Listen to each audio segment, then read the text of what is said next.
But when it's time for tea, it seems us humans could learn a few good manners. Ding, ding, ding. And you chimps, you need to know that smoking is very bad for your health. Are we really so alike? Mr. Chimp, what do you think? Oh, I see.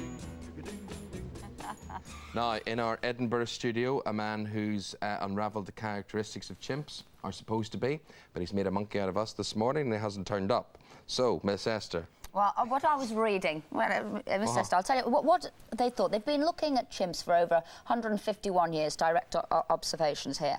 And this seems to be what makes humans intelligent, the fact that they can observe, so they learn by observation and learning, yeah? But we thought before apes had just got their intelligence and what they do through genes, so they could pick up and drink because they're being passed. Is this a bit boring? Am I doing a science program here? No, it's just that I've got to catch a train at 5 o'clock. But anyway, the long and short of it, is they're much, much clever. Not only do they pass on this information through genes, they also now watch, observe, learn, pass on things. There's cultural differences between them. They can do rain dances for rain. They can crack nuts with their hands and use hammers. Lots of things. Who needed that professor in Edinburgh? Now, here's just the question I want to know. Go on. Tarzan, right? You watched Tarzan? I've watched Tarzan in his loincloth swinging through the trees. You know, on the telly series. Jane. And he had a wee sidekick called Jai.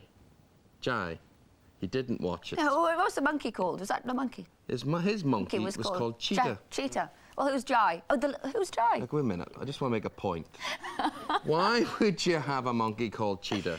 Now, if ever somebody's going to grow up with a personality complex.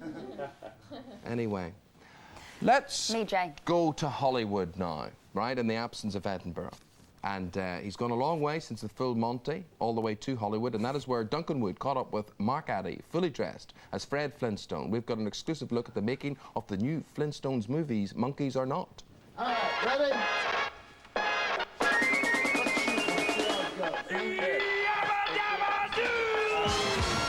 Ready? Roll sound. We're rolling. Feeling lucky. And action! And the reason we're here is to find out how another northerner, Mark Addy, star of The Full Monty, has landed on his bare feet in Hollywood. I mean, this is a completely different style of movie to Full Monty. I mean, you could make something like 20 Full Montys for the same budget, but ultimately you're doing the same job. You put your costume on, you get in front of the camera, and you act your part. You know, you practice it a bit beforehand, and then you do it.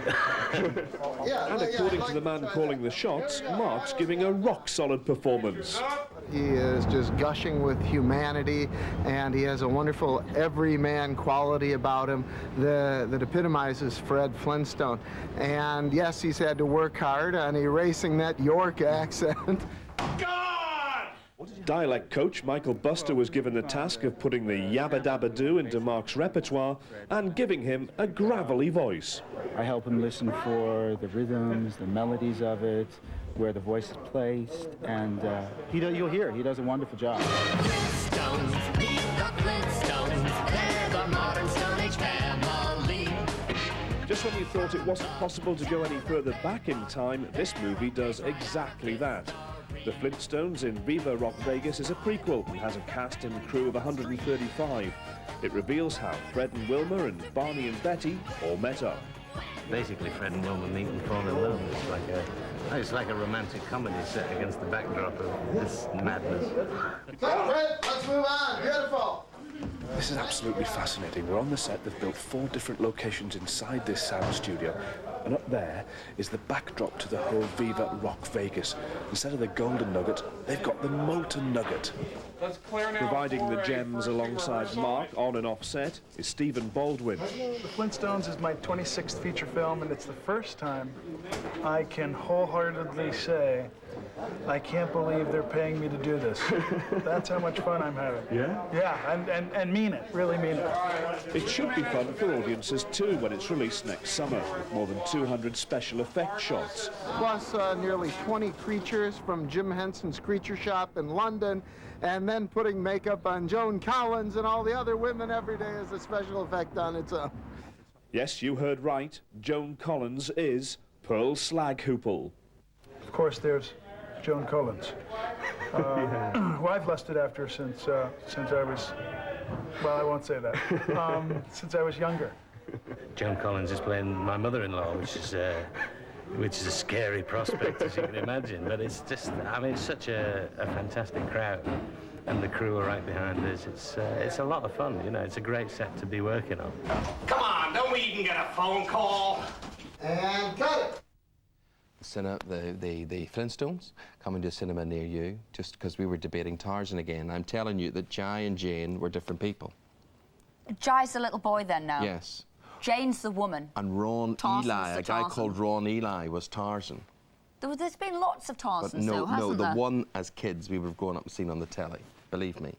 And the monkey was called Cheetah. The cheetah was a monkey. Did you Anyway. ever want to swing through a tree on a vine? Do you ever want to see